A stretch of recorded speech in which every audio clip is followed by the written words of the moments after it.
Welcome to the Estate Professionals Mastermind podcast, a podcast for estate professionals who earn more, work less, and make a huge difference in their communities. If you get value out of this free content, be sure to check out ProbateMastery.com, where you can get live classes, access to weekly coaching, and valuable courses. To learn more, visit ProbateMastery.com. Now let's jump into this week's content. All right, everybody. Thanks for joining. Welcome to the October 8th, 2024 edition of the Estate Professionals Mastermind podcast. Okay. If you are listening to this after the fact, we do this every Tuesday at 2 o'clock Eastern Time, 11 o'clock Pacific. We're here to answer your probate and estate related questions or any real estate question that you might have that kind of surrounds this life transition that the families that we're serving are in. Today, I am joined by Reine. For the longest time, I would see Reine and I'd call him and I'd be like, "Hey, Reine," I didn't know, and I appreciate the fact that right in your name it says "sounds like green." So Reine, go ahead and unmute yourself. Let's see if I need to ask you to unmute yourself or if it can be done automatically. Okay, can you hear me, Bruce? Oh yeah, I can hear you. Guys, I think if you've been in our community for long, you've seen Reine in the community. He's doing some pretty cool things with unique offers to his audience. He's doing some cool marketing things, creating really powerful videos, and from the outside looking in, growing the business the right way. And I've just appreciated that. I want to start on Tuesdays bringing folks up that are doing things the right way, building relationships the right way, offering value, marketing, implementing some of the techniques that we teach as a part of Probate Mastery in this community. Reine, why don't turn it over to you for a minute and go ahead and introduce yourself. Tell us a little bit about where you are, what your background is, and what you're doing. Sure. Thanks, Bruce. My name is Reine. Sounds like green. And I picked that up during a coaching call back when I was in a for sale by owner group. People couldn't pronounce my name. And so I put a thing out online. I said, should I go with my nickname Spike, which long story there, I won't go into it, or should I stick with my original name, Reine? And one of the guys in the group said, Reine, sounds like green. You got to go with that. And then everybody on Facebook liked it. And I stuck with my name. There's no one else in my market named Reine. So it's a good differentiator for me. And it's been working.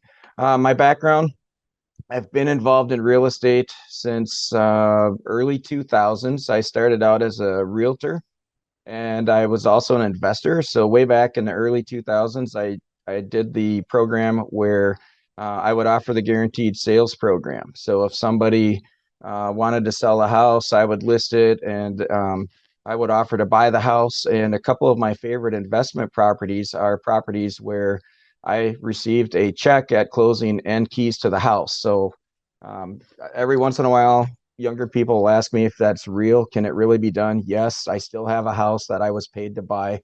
I wish I could do more of those transactions, but the mortgages are not the same as they used to be. So there's that. But then I dropped out of real estate for a while when my kids were growing up. And I was pulled back in 2018 when my dad passed away. And I had to sell the family home that had been in my house for 3 generations. And it was an awful experience. And I used to jump on the coaching calls with all the leads almost every week as I was going through that process. And it really opened my eyes to some of what I was experiencing from the other side. So I was a personal representative listening in on these calls, and then I would be getting the letters, the postcards, and the phone calls from all the cash buyers.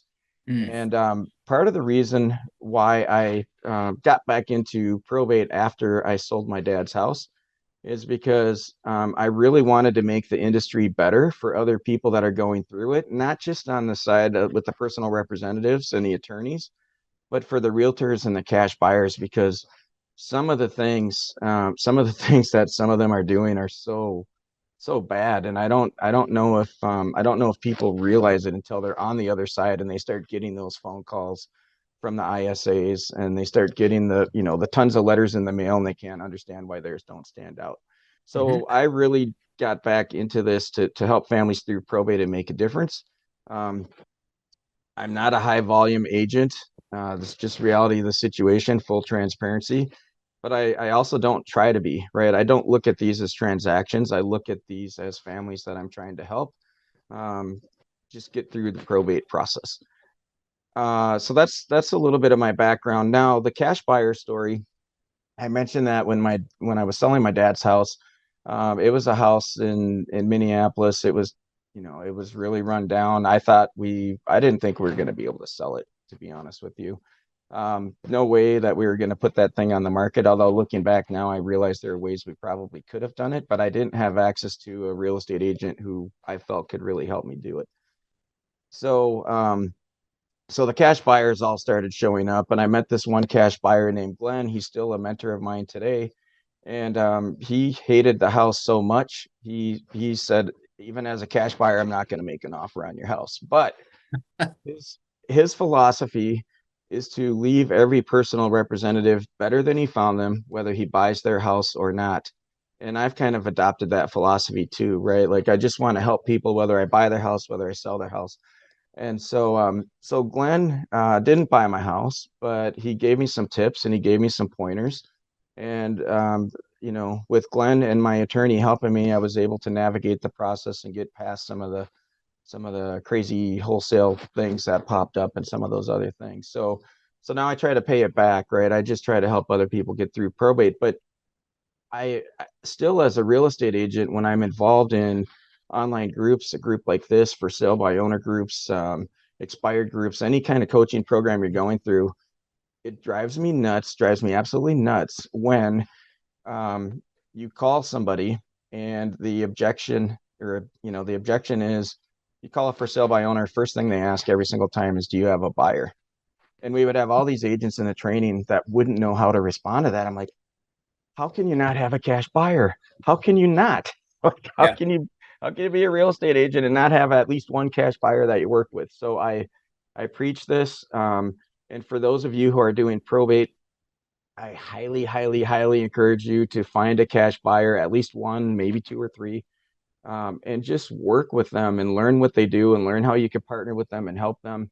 And they will do the same for you. They'll help you out. But you're competing with all of these. You're competing with the cash buyers anyway, right? The personal representatives are getting a big stack of letters and postcards, are getting phone calls. A lot of those are coming from the cash buyers. And then you said your letter as an agent, and maybe there's only two or three realtors that are in my market. There's only about two or three realtors that market to probate. And it's really easy to stand out from the other real estate agents and the cash buyers if you know what they're doing, right? And so, but if you don't work with a cash buyer and they get a stack of 20, 30 letters that all say, hey, I'm going to buy your house. I will pay you top dollar. I can close in 7 days. Take what you want, leave the rest.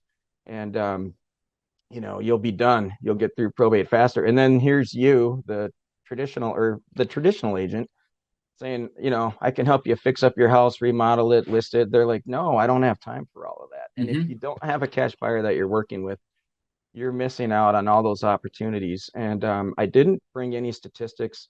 I know that in our market, I think it's something like 5% of the houses in our market are sold to cash buyers, and 90 to 95% are still sold on the MLS.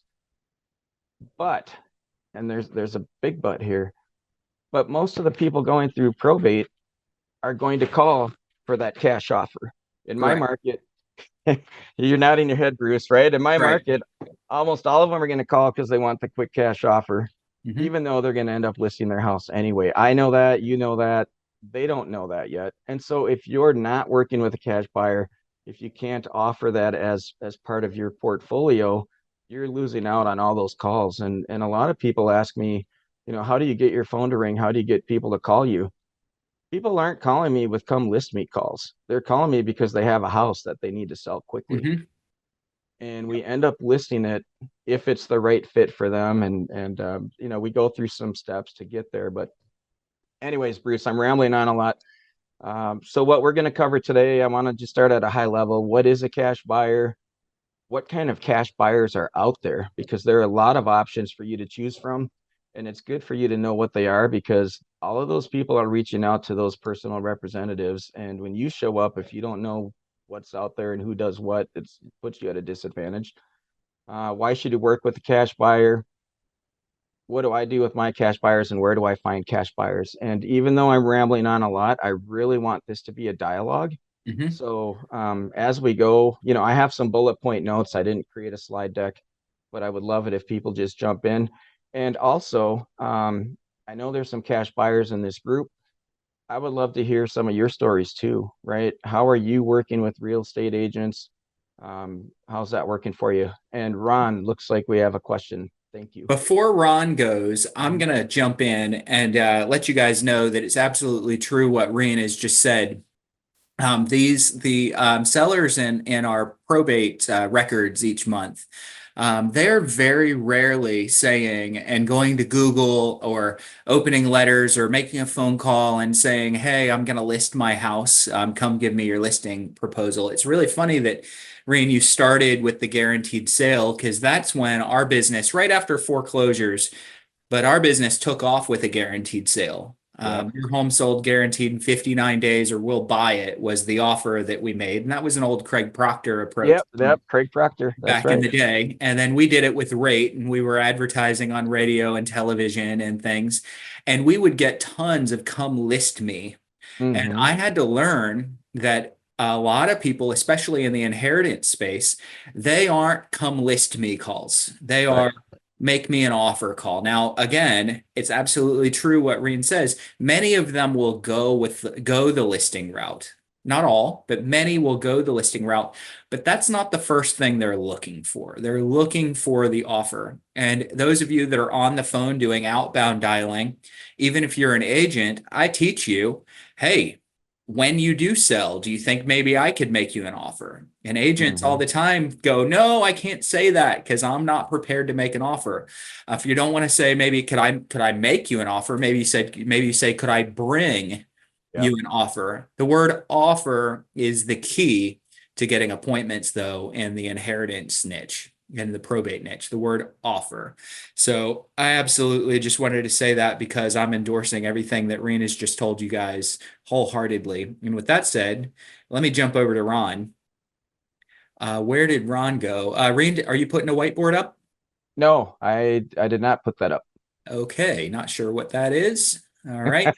Ron, go ahead, unmute yourself. What do Uh, you have today? Yeah, I'm starting to put together a list of investors, but I haven't approached them as far as, well, are you willing to do a cash offer for like for sale by owner or any other one? I'm assuming that they're looking for, if you got a home that's market value in that area, say 800, they're looking for like a 600 or less for that home because they need to fix it up and get a good return when selling it. So are you talking about those type of cash buyers out there, the investors? Oh, that is great. And I actually have that as one of my bullet points. I'm talking about all of them. There are the cash buyers that have the money, I call them the rehabbers or the flippers, where they're going to buy the house and fix it up. And then one of the things we do when we're working with them is we like to know their buy box. We call it the buy box. So what is it that they're willing to buy? I have some cash buyers on my list that will buy houses in certain zip codes. I have other ones that will only buy houses that are 1950 or newer. I have some will not buy houses with a septic tank. Um, and then we also have some buy and hold who want to be landlords, so they will buy in those areas. We have the hedge funds, we have the iBuyers, so they're all different kinds. And one of the things that I learned early on when I joined the Real Estate Investors Association, which I'm going to talk about, is the problem isn't finding the cash buyers. The problem is finding the deals. If you find the deal, the cash buyers will be lining up. I'll show you later a cash buyer open house that we did where we had 12 offers, all from cash buyers on a property. I never have a hard time finding the buyer. And if you call them and ask them, if they're willing to work with you, they'll always say, yeah, bring me a deal. I'll take a look at it. I don't think I've ever heard anyone say no to you bringing them a deal. Now they might say no when you bring a deal and it doesn't meet their buy box, but you'll kind of learn that over time. And then there are formulas that they use. So I have the generic formula for the maximum allowable offer. We call it Mayo, that they teach us at RIA. And I've heard Bruce talk about that before.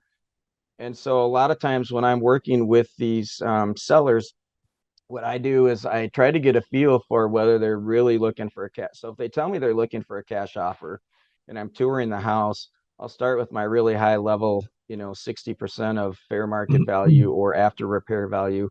And I'll put that number out there and I'll ask them if they would accept an offer like that. And if they say no and they tell me why, then I realize, well, maybe they're not really a good fit for some of the rehabbers that I'm working with, but they might still be a fit for the iBuyer or the landlord or some of the other people that I have in my portfolio. So, so the answer is yes. All of the above. We're looking for those cash buyers that fit all of those different scenarios, and they're not that hard to find. You said something that I have not done, and I have not put the investors into different categories. It's specified. So I need to go back to them and find what type of an investor. Are they just flippers, or are they looking for to be a landlord? Are they looking for a good deal just to turn around or hold on to it for a while? So yeah, I need to go back and look at them to find out what kind of an investor they are. Yeah, and then what you do, or what I do, is regardless of what they tell me, I still show them all of the properties, but so I typically have my go-to investors, the ones I know the house will meet their buy box.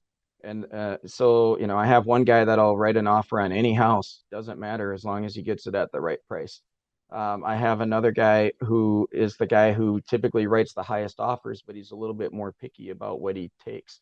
If I find a house that meets their category and they're my go-to guys and they always deliver, and I have a match, then I'll jump ahead if the seller wants to sell and I'll bring them in right away. But if it's not a sure thing, then I might go to my list and put it out there and see who's interested or do a cash buyer open house. Okay. Thank you very much. No Thanks, problem. Ron. All right, Reine, do you want to hit some topics Yeah. or do you want to take a couple Let's of take questions? a couple more questions. That's fine, because they're probably going to hit on things on my list anyway, and I can go out of order. Okay, Natalya. Well, Ron, I'm in Twin Cities market as well. So my question to you is, how do you do open house for your cash buyers without actually being on the market? I mean, on the MLS. Yep. So what I do, I work this out. Do you mind sharing who your broker is? You don't have to, but Realty Group. Realty Group. Okay. So right now I'm with EXP. For a while I was Fathom, and I did some time with Bridge Realty. With each one of those groups, what I do is I go to my broker first and I let them know, right? So I'll say, hey, I work with cash buyers and they don't want me to list the house. How do you want me to handle it? And then I'll make a recommendation. Most of the brokers want me to be a facilitator. So in Minnesota, we have the option to be a facilitator. Okay. So if I'm gonna go beyond my one cash buyer and I'm gonna start marketing the property to multiple cash buyers, and for some reason we don't put it on the MLS, because we have the rule, we have to put it on the MLS, right? So what I do in that scenario is I will I'll have them sign a contract as a facilitator. Okay. I don't necessarily do an exclusive. So that way, I like to give them as much flexibility and as much options as possible, because I really don't want to work with people that don't want to work with me. So I'm not trying to lock them into a contract. In fact, I like to explain to people, Bruce, I don't consider myself a guy who's out there trying to list houses. I'm out there trying to sell houses, right? I don't care if I can sell a house without ever listing it. I'll take that every single day. Now, a lot of times I can get people more money if we list it, but they don't always want that. Right. Right. It's true. Yeah. So anyways, what we do is typically then I'll try to get a facilitator agreement with the person before I market to my big list of cash buyers.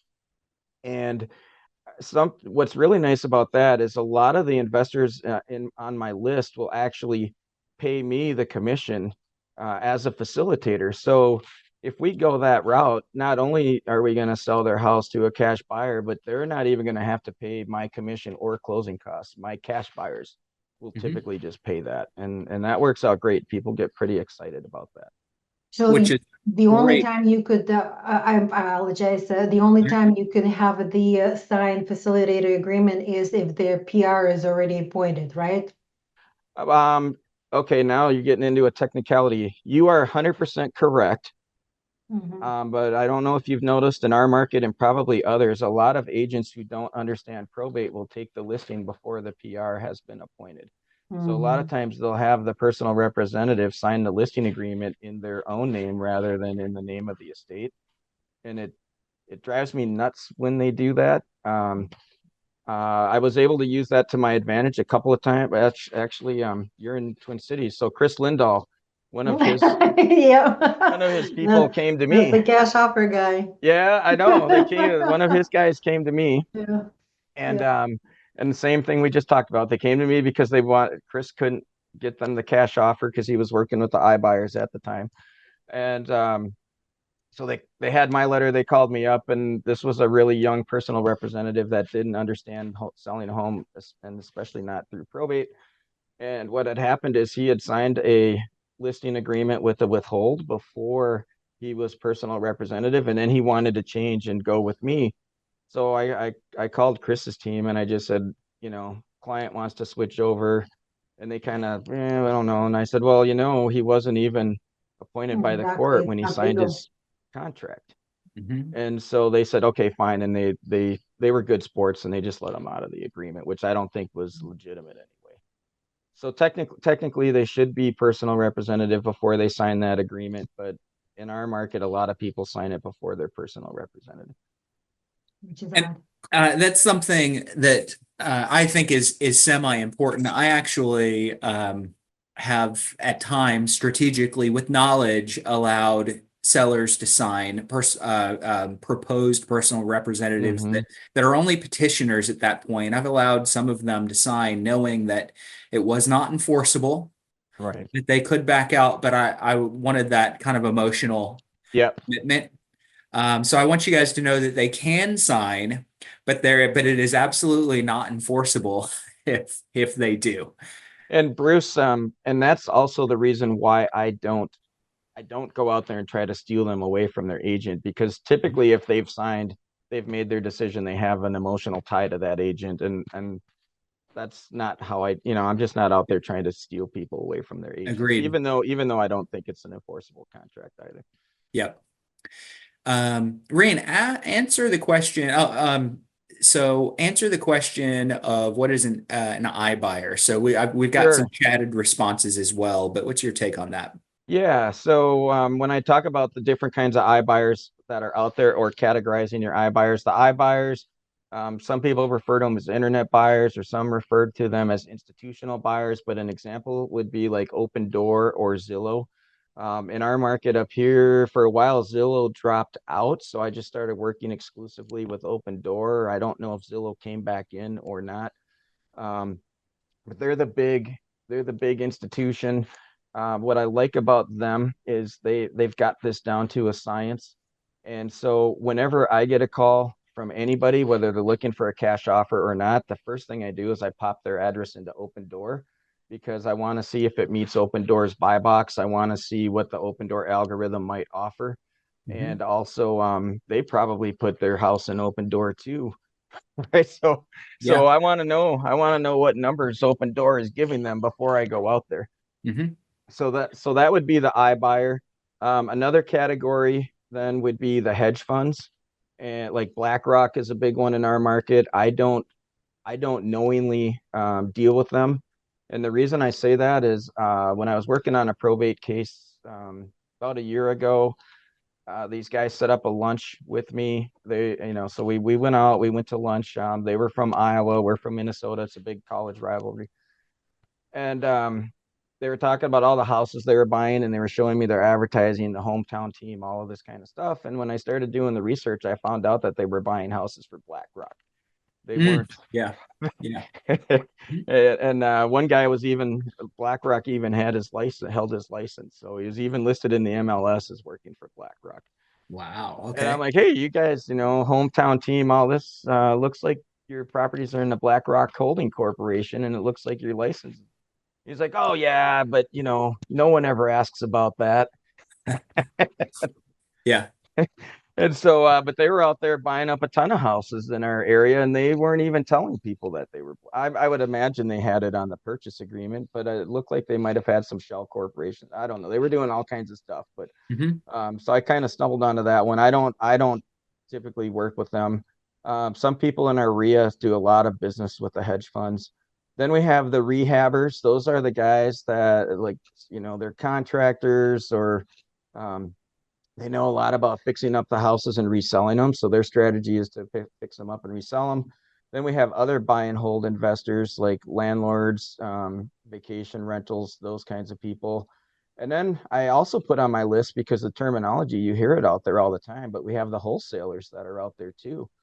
And when I was personal representative, I had some wholesalers make offers on my houses and they couldn't follow on my house and they couldn't follow through. And so I kind of learned about wholesalers the hard way. They send the same letters and the same postcards as everybody else, but in a lot of cases, they don't have the intention or the ability to buy the house. And some of the wholesalers in my market will come in with the highest offers just to get the house under contract. And then, they put down their $10 or their $100 earnest money, and then they walk away from the deal after they wasted, 30 days of the PR's time. So there are some good ones. I know some good ones, but and there are a lot of them with good intentions, but they can't Hmm. all deliver. And so as an agent, that's one of the services I provide to my sellers is educating them on the different kinds of buyers that are out there. Absolutely. So for those of you in here that are wholesalers, I want to let you guys know we're pro wholesaler if you're Mm-hmm. doing it ethically. And Correct. if you know what you're doing and you're not locking clients up for a long time with no ability to close and no knowledge of how to get it to closing. And I've had that before. I had one of the first probates I had was a family with many, many houses. And on the fourth property that we sold, and this was going to be a long-standing relationship, the fourth property that we sold, an investor came along and said, I'm the investor. I have the money to close. They didn't have the money to close, never intended on closing, set up an inspection for a week after we went under contract, and I started getting calls from investors that were saying, "Hey, I need to get in this house." And I said, "No, you don't need in this Mm-hmm. house. Your We're partners, right, doing an Bruce? inspection today." Yeah. Oh no, we're looking at purchasing the contract on this property. And I called the investor and he said, no, I was never going to close. I told you I was a wholesaler. He had us locked up for 90 days. And by the end of it, the sellers were so mad at me that I lost all the other listings. Okay. Over an investor, over a shady wholesaler. So I love wholesalers. I don't like shady wholesalers. And if you don't know the difference, book a coaching call with me and I'll work Mm-hmm. through how to be ethical when it comes to wholesaling. Hey, Bruce, when I first jumped in, I actually I intended to get back in the business as a wholesaler. And then for me, I just thought it would be better to get my license and have more options. A lot of what wholesalers do really remind me of some of the, some real estate agents without a license. Hmm. And there's one in my market that I work with all the time because him and his buyers always deliver. Yeah, Like they're solid. They're great. absolutely. I Yep. love them. Well, Courtney Rollins and I work a lot of deals together in this market, and Hmm. Courtney's a wholesaler, and Hmm. he's one that I trust, and I work together. I work together with. So there's Yep. ways of doing it very profitably and successfully and very ethically. But you don't want to just take a guru's weekend long class and go out there and start locking people into contracts and expect to be around for very long. And let me add one more thing before we go back to the questions. That's also a service I can offer to personal representatives that set me apart from my competition if they already have a contract for a cash offer, I'll offer to take a look at their contract at no charge. And I do that for a couple of reasons. Number one, I just want to, I want to see if they realize who their buyer really is. Is it a wholesaler? Did they get good amount of earnest money? How, inspection, all the things you just mentioned that wholesalers will write into the contract. It also gives me a chance to see who's out there making offers.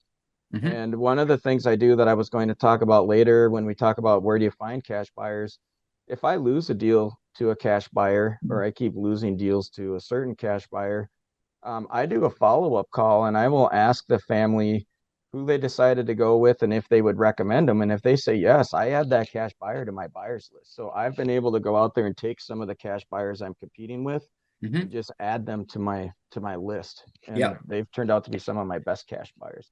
Yeah, I love it. I love it. Bernie's hand was up for a little while. Bernie, what do you have?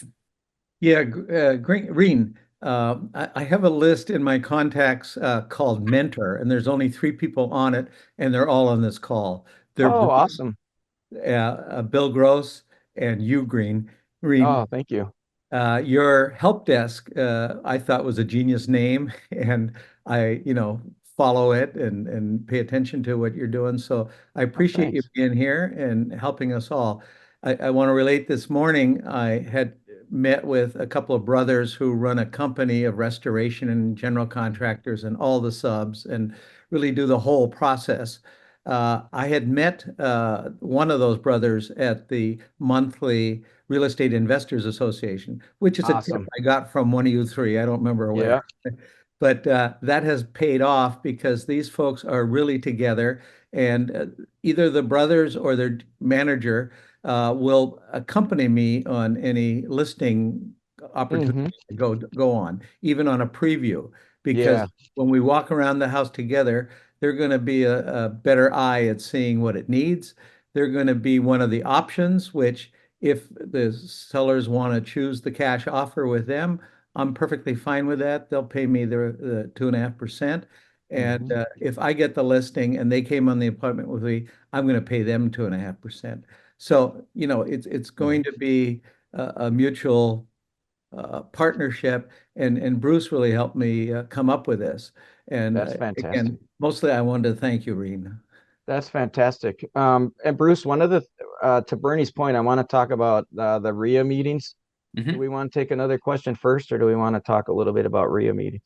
Let's go to Lynette. Your hand went down. Lynette, did you still have a question? And then Ron, we'll call on you in a little bit after the RIA discussion. So thank you. I do have a question, but I think I came in a little late. I might be off topic. So I guess the first question is, what's the topic? The information is valuable either way. And then I have a question about a strategy around brokerage. So Let's deal with the strategy around brokerage here in a little bit. Yeah. okay. We'll try to set some time aside here at the end to tackle that. If you're so stick around and I'll call on you shortly. Thank you. Yep. Reine, what do you have? Okay. So going back, so the topic today is cash buyers. We're just having a general conversation. What are they? What are some of the different kinds and where do you find them? And one of the things Bernie just talked about was his RIA meeting. And I want to talk about that because that's where I find almost most of my cash buyers. And it's the easiest way, and at least in my market, to find cash buyers. So RIA stands for Real Estate Investors Association. And they have those all across the United States, especially in the larger cities. I've come across a few remote areas where I couldn't find a RIA meeting, but I still had people that did the same function. I just had to research. So the RIA meeting, it's many of the local real estate investors in your market. And it is fantastic because they all get together. In our market, they get together once a month. It's MINRIA. We call it MINRIA, Minnesota Real Estate Investors Association. They get together once a month. They bring in guest speakers who talk about things like all these things that they don't teach us as realtors, right? They learn how to do sub twos. They learn about hard money loans. They learn about managing properties. They bring in lawyers to talk about legal issues with, like, for example, in Minnesota, most people in Minnesota think you can't do a sub 2, it's illegal, but I know one guy in our RIA that's done over 400 sub 2s just in Minneapolis alone. It's doable. So they talk about all these topics. It's fantastic, but then you get to network. So I get to know who all the cash buyers are. So when I get the postcards in the mail, I know who they are. I know who these guys are because I see them the first Tuesday of every month. In addition to that, they do a thing called haves and wants. And we at our RIA, we have one where they write it on the wall, but then you can also speak on the microphone. And haves and wants are people that are looking to buy, sell, and trade real estate. And in our group, there's 3 cash buyers that I know of that do probably 20. They buy 20 houses a week each. And then we've got the smaller people that are just starting out. And man, if you just want to go see all your cash buyers in one place at one time, that's where you go. Mhm. And if you don't know who they are, you just go write your name on the wall, say, hey, my name is Reine. I'm looking to add cash buyers to my buyers list. And they'll just text you. And you one meeting, you have 3 to 5 cash buyers ready to go, just like that. It But almost then, feels too easy. yeah, and then you have, well, and they don't want you to talk to anybody else, right? They want you to be the only, Yeah. you're the only wholesaler or realtor they want to talk to.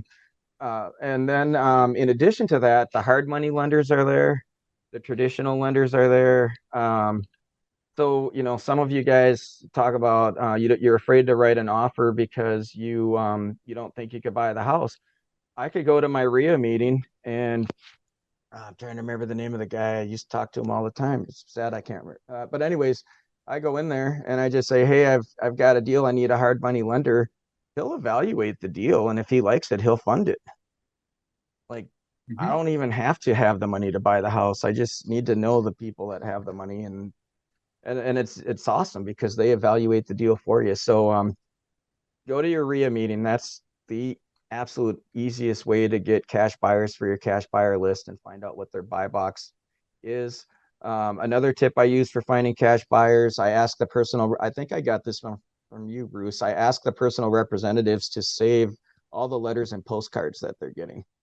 And then if we end up doing a cash buyer open house, I will actually put all of those people on the letters into my database and reach out to them on behalf of the personal representative. And that builds up my list as well.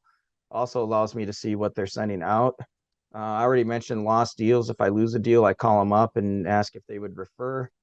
At eXp Realty, we have a thing called Express Offers through our brokerage, where we have a portal where we could just go in and put our cash deals, and cash buyers will bid on them if it meets the buy box. There are other agents working with cash buyers, and if you're desperate, and I've done this, I've been desperate, you can always go into the tax records and look for properties that are corporate owned.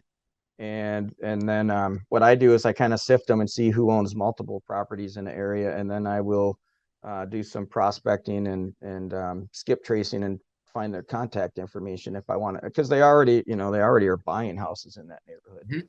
So I like to know who's buying in those neighborhoods. So those are some ways, but the RIA's just go. You should join, even if you never add a cash buyer to your list. Just go to the RIA meeting. You'd be amazed at what those are like. Right. Absolutely. And Julie mentioned a little bit ago in comments that she helped build the Express Offers program that EXP runs. Nice. Those of you that are with bigger brokerages, most of you guys have some sort of an iBuyer platform where you have access to institutional buyers like this. So Ron, I don't know if your hand is down. I don't know if you took it down or if it just timed out. Did you have a question?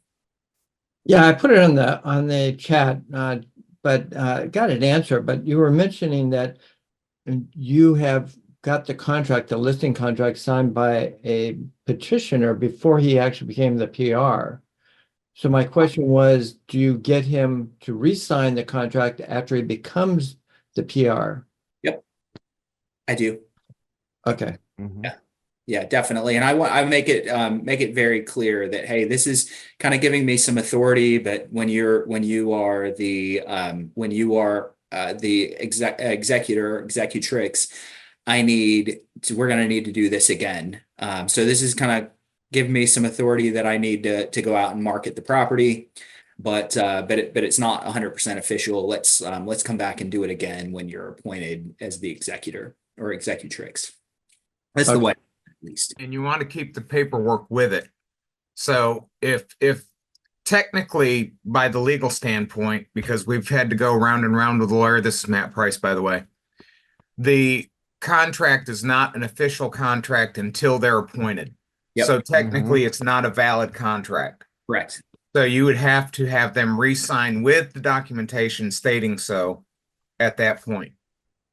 Mm-hmm. Yep, that's true. Matt, I was trying to find your square and pin you up here, and I couldn't find you. I heard your voice, but I didn't get you up on the stage. I'm sorry about that. I just got back from Western North Carolina, so I look worse than anything else. So I'm kind of blocked off today. Okay, no worries. Thanks for going out there. No, absolutely true. You got to understand it. It's another thing that I've done before is I've had sellers sign a letter of intent, and it's really clear on my letter of intent that I've had signed before. I haven't done this for a while, but I used to do it a lot. It's just a single page, and it basically said seller intends to accept this particular offer. This is giving Bruce authorization to go start preparing the listing or preparing the purchase agreement or promoting it to cash buyers, different things like that. And in that form, I would say this is not an enforceable agreement. Okay. My only intent with that was to kind of get that extra level of kind of emotional commitment, at extra level of connection between us. There wasn't a way that I could really enforce that, yet I would still get them to initial on it. Just to feel good. I used to, in listing appointments, I used to have them initial things through the appointment all the time. So we'd be in the appointment and I'd hand over what I call props. I'd hand over a photo checklist and I'd say, just initial here that I gave it to you. I'd hand over a brochure, just initial here that I gave it to you. None of that means anything other than kind of getting someone like, yes, I'm getting connected to you. I'm locking in. These are techniques that I don't currently use now, but anytime you can get someone to sign something or initial or take a step, they're getting more and more sort of connected to you as the expert. And that's my whole take with allowing a petitioner to sign a listing agreement, even though they're not the executor, and it's totally unenforceable. Make sure that you keep your paperwork organized, like Matt said, though. Okay. Absolutely. Perfect. All right. Let's see what other questions we have. Reine, do you skip trace? Carl had asked what skip trace company we recommend. I don't know if you skip trace or not. I haven't. So I don't skip trace a large database, but when I am looking, so now that could be a whole nother topic, Bruce. Now I do a lot of work with AI for sifting through court records and those kinds of things. And when I do that, Sorry, not where that noise came from. I don't know if that was for us or not, Bruce. Sorry, that was me. I was just excited to hear you skip trace. Oh. You AI. Mm-hmm. I love AI. I love it. I was telling Bruce, man. Okay. Anyways, you're gonna get me sidetracked. I love AI. But for the skip tracing, what I'll typically do after I've gone through and I don't phone call. I mostly do letters, and now I'm shifting to more online with social media and referrals from attorneys. That's something that Bill's coaching me on, and I'm not there yet, but I like where he's taking me, so that's good. But if I were looking for contact information that's not in the court records, typically what I would use Ben Verified. And I know some people don't like Ben Verified, but I have pretty good luck with Ben Verified. And so I would just look up the phone number, email address, and try a couple till I get a hold of the person. And again, I've had pretty good luck. So I've also been frustrated with it when I want to do multiple leads in one shot. But that was probably the one I've had the most success with. So I try to get my wife or my daughter to look up those names and numbers for me. And it's on a small scale. It's not like a huge batch. Yeah. So it's interesting. So I lean more heavily on the calling side of things. I love the marketing as well, But on the call side of things, a lot of times what I'll do is I'll hit the phone numbers that I have, and if I don't have a good phone number, I'll use Propelio if it's a one-off. I just keep a $30 a month subscription on Propelio, look up addresses as I need to. If you're a realtor, you can do that in your tax records or realist or in the MLS and different things like that if you have GIS. I like Propelio because it's just a really quick search. And I can also just pop a single address in for 20 cents and skip trace and try to find additional phone numbers. So Propelio would be my favorite source. If I'm doing bunches of leads, then TLO or IDI Core are really good. IDI Core is great. IDI Core is a little bit more expensive, but I find that their data is top notch. But I normally only do that if I have a list of 100 plus people, 1,000 people without any phone numbers. In batch, so Joy said that batch skip tracing is good. I've used batch before. I've used PropStream. I like them as well. They're affordable when you're mass skip tracing large lists. Absolutely, I like both. So Reine, what else on the Sure. cash buyer side? So so I was just gonna go over real quick how I use this. So once I've found the cash buyers and I'm working with the personal representative, how does this work? So my goal is to I want to always give the personal representative and the family 3 choices. One option is always to list it on the MLS as is. I usually will give them a net sheet related to fixing it up and putting it on the MLS because I know that's what all my competitor realtors are doing, right? They're trying to get them fix it up and list it. My sweet spot is MLS as is, but then I like to give them a cash offer or at least let them know what the price range for a cash offer is going to be. So if they say, yep, I want that, then I'll go out and get the cash buyer. And that's the other thing. You don't have to have, you don't have to have a written purchase agreement to give the family. As long as you know approximately what those offers are going to come in at, that's a lot of times that's all they really want to know. And they'll say, yep, I'm interested in that, or no, there's no way I'm going to do that. And so, you have enough information to be able to go out there and start talking about cash deals right now. Like Bernie said, he brings someone with him. I do that sometimes too. Other times I know enough now to be able to make some estimates, and they're high level estimates, Bruce. I used to take the big, huge spreadsheet and I would be going, okay, it needs 20 windows and floors in every room.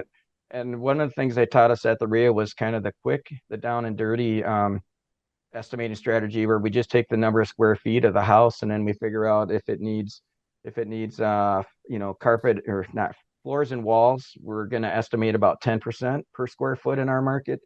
If it needs floors, walls, kitchen, and bath, we're estimating about $20 per square foot in our market. And then if it needs everything else, we're talking about $40 to $50 per square foot. And that's just enough information for me to be able to go back to my cash buyers and say, it looks like it's probably, it's a 2,000 square foot house and it's probably going to need about 80,000 or more. And then they'll go out. I mean, they're contractors. They're going to go out and check my numbers anyway. I don't have to have perfect numbers. I just need ballpark to get them in the door. Yep, absolutely. I found that my ballpark numbers from 7 or 8 years ago were about 50% too low this year. Mm-hmm. Sure that you're up to date on costs and things. I think it's a good idea to take some of your cash buyers, especially experienced ones, on a few appointments with you and get their idea, or take a contractor with you on some appointments and get an idea of what costs are before you put yourself into a world of hurt. Yeah. That especially goes for those of you that also are either new investors or potentially wholesalers. Don't put yourself or the seller or any agent that might be representing them into a bad spot by not understanding what rehab numbers are coming in at. Hey, Bruce, I'm going to add one more thing before you take the question. So I learned it 2 ways. One was bringing contractors and cash buyers to the appointment with me. But at our RIA, going back to the RIA again, we do a monthly walkthrough where they will take a house that one of the members has purchased, And all of the contractors, cash buyers, we all go through the house together and we all take estimates, and then we go through room by room and talk about what repairs would be needed and how much. And so when I first started out, I was really terrible at estimating. And now I'm usually within about 5% of some of the contractors. But it's just that repetition of going through houses and looking at the mechanicals and the roof and all the other things, and then estimating what you think it would be. Yep. Absolutely. Big time. I love that. Lynette. So, Well- Reine, do you mind repeating your the context around your budgets, like the $20 a square foot versus 40? I didn't hear the detail. So for me, and again, you want to, as Bruce said, you want to check with your market and always let the cash buyers double check the numbers because they're the ones buying. But what I do, so the lowest repair would be if they just are going to do floors and walls. Right. So floors and walls, we're doing about, in our market, it's about $10 per square foot. And then it depends if you know, are you buying it from Home Depot on a discount? Do you have your own person that will sell it to you? Do you have your own crew that'll, but so I just rough estimate around $10 a square foot. Then if we're doing floors, the next level, floors, walls, kitchen and bath, I am estimating around $20 per square foot. Again, different contractors will have different, I'm just guesstimating, rough estimate.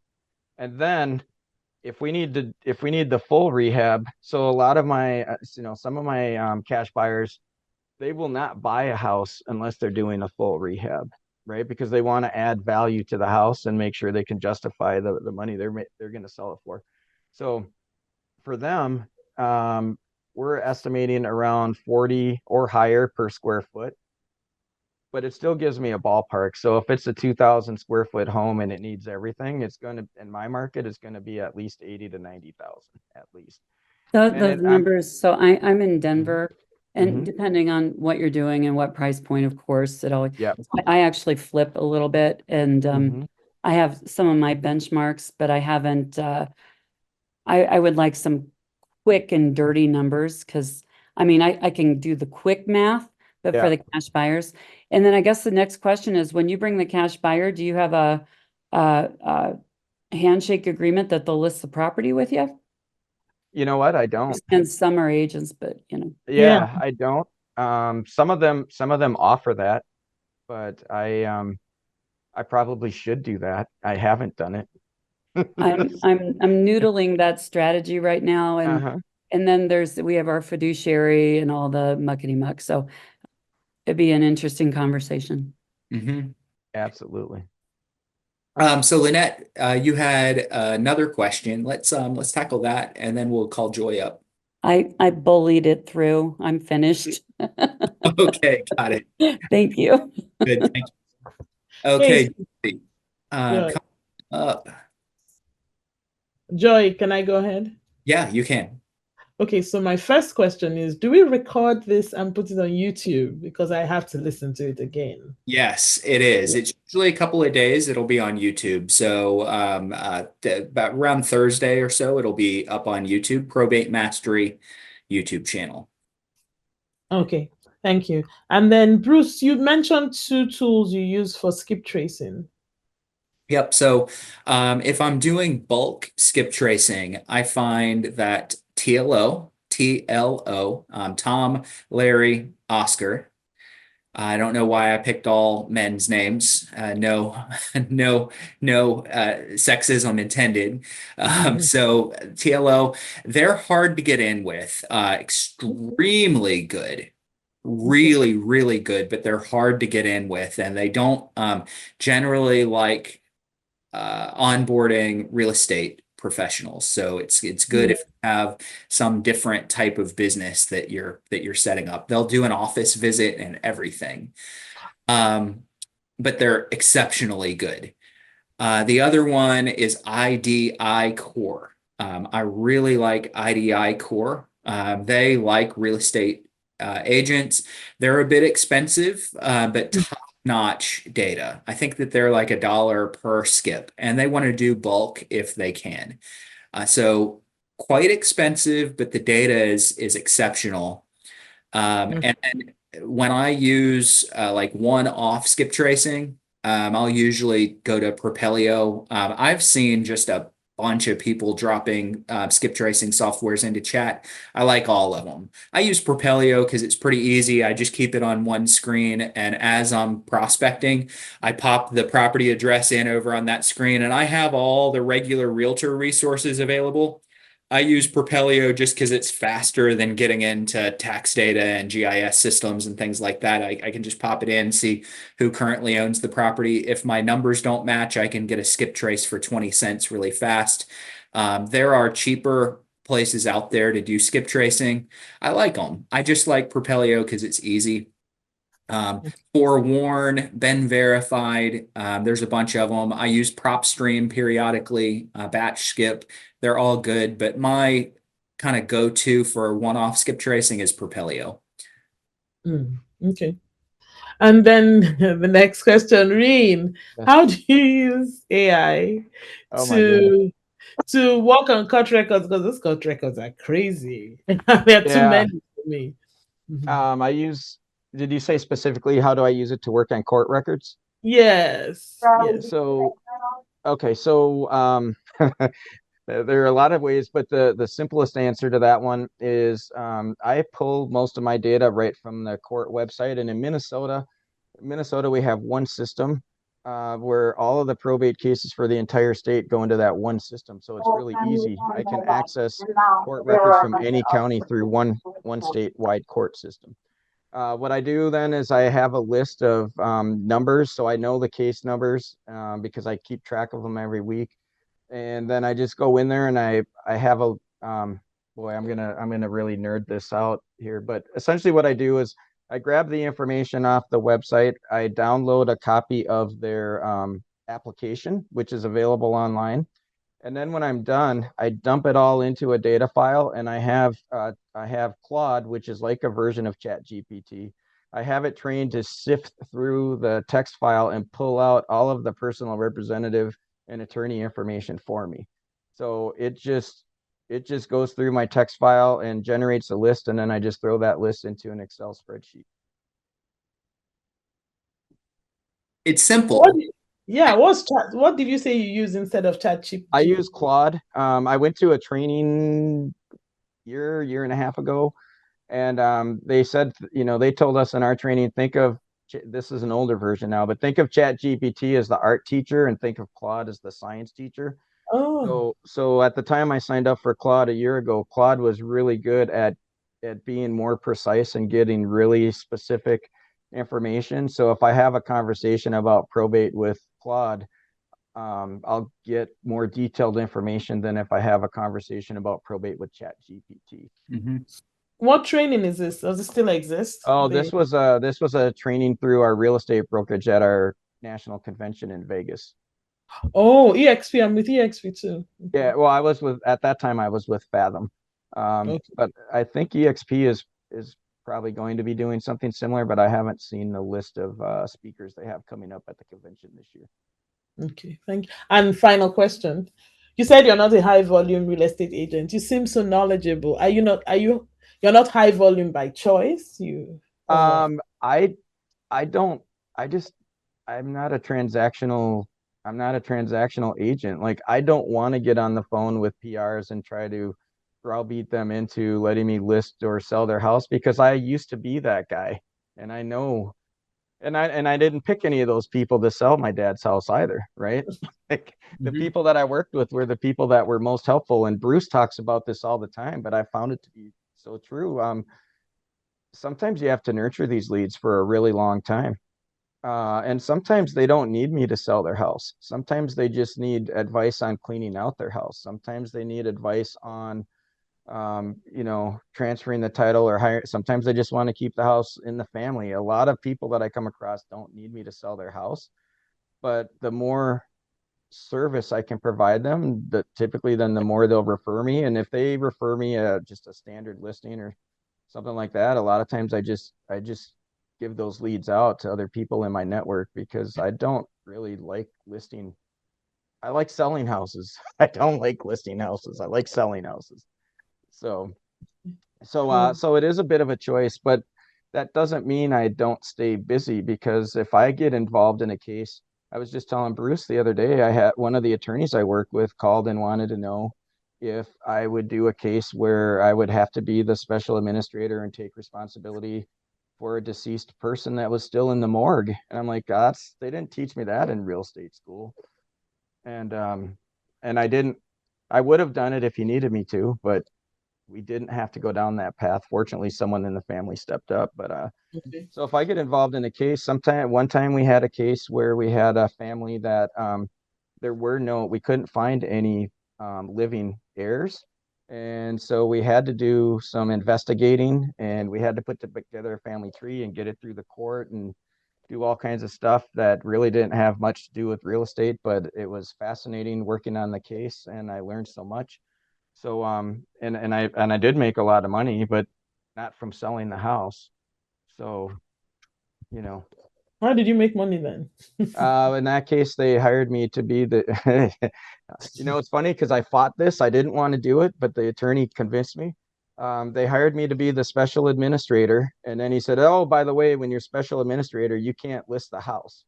I'm like, well, how am I going to get paid? And he goes, well, you get paid hourly to be the special administrator. And I'm Oh, wow. like, I don't want to do that. And he needed someone really bad, and he convinced me. And so I did it. And it was one of the best cases I ever worked on. I just learned so much, and I got paid to be special admin, and I made way more money than if I would have taken the listing on that. Ooh, Interesting. that sounds good. Thank you so much, Reine. You're Thanks. welcome. We're gonna pull Barbara up to close us out. Before we do, I am notoriously bad at doing this. I want everyone here to know, and anyone that's listening to this after the fact to know, that our estate professionals mastermind is part of Probate Mastery. So if you're looking to get certified as a probate agent or an investor, our designation is called the Certified Probate Expert designation. So if you want to dig into and expand your knowledge on moving through a probate process, if you want to learn how to communicate, market with, prospect, list, buy properties that are in the estate space, probate space that have been inherited, or even just are going through or being transferred because of a life transition. It could be people that are downsizing or moving to assisted living. That's what we teach as a part of that program. You can jump over to probatemastery.com if you want to know a little bit more about that. And we have discovery calls, we have coaching, we have courses, a bunch of good stuff. So go check it out. Queenie just put it in chat if you're here. And if you're watching after the fact on YouTube, it'll be in the notes underneath. Let me go ahead and call on Barbara. We are a little bit over time. I appreciate you guys sticking with us. Barbara, what do you have? The previous woman actually answered my question, or she asked the same question I was going to ask, but I didn't know if I did take the Probate Mastery course. It just ended. I have been doing probate before that. And so I took the course to become more of a specialist. I feel like Reine's story is my story completely. I own my own brokerage, so we don't need to be high volume in order to have the lifestyle and all the everything that we want to have a nice life. And I love probate because I feel like it aligns with my morals and my values for helping other people. I guess my question to Reine is when you say you're not high volume, my question is, do you feel comfortable saying, what does that number look like to you? Right Sure. now, we're at about, if we can get one probate listing a month, we're like thrilled. Yep, so just what do you think is a good number? We're, to really gun for now that we've been doing this a couple of years and now that we're really focusing on this. Yep. So I'll do about 7 to 9 per year in Minnesota. The really aggressive agents work all year, right? They work in December, January, February. In Minnesota, I don't really go after December, January, February. But if a family wants me to do something with them at that time of year, I will. But Right. So I usually focus that time of year on my strategic planning and my marketing. And then, like I said, it depends. Like sometimes I'll be working a couple cases simultaneously, and sometimes I'm not working any, but I average out to about 5 to 7 per year. And then Okay, great. I also said I take on more responsibility. So I don't tell my clients to get the house cleaned out and call me. Like I really take Bruce's online concierge or the concierge model seriously. So I've got an online auction crew that I work with. I have the junk removers that I work with. A lot of times I'll be out on site looking at the house. And maybe topic for next conversation or next time, Bruce, I typically encourage them to sell as is. So I don't even spend a lot of time working with contractors, remodeling and that kind of stuff. Like my goal is to get the house sold as quickly as possible so that they can close that probate case and eliminate that risk and that frustration from their family. Yep. Yep. Beautiful. Beautiful. Does that help, Barbara? Yes, thank you so much. Thank you.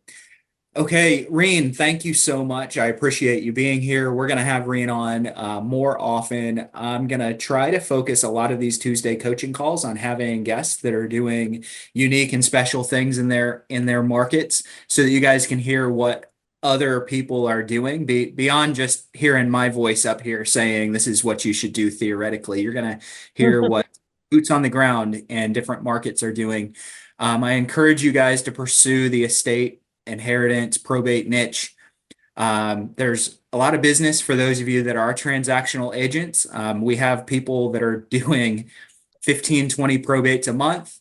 There's a lot of satisfaction for those of you that are not transactional agents and you just want to make a bigger impact in your communities and the lives of your clients. So there's a space for everyone here, including wholesalers. So remember, we are pro wholesaler. If you guys want to know more about how to make an impact and not just be out to make a buck off of somebody else's loss, stay plugged in. Okay.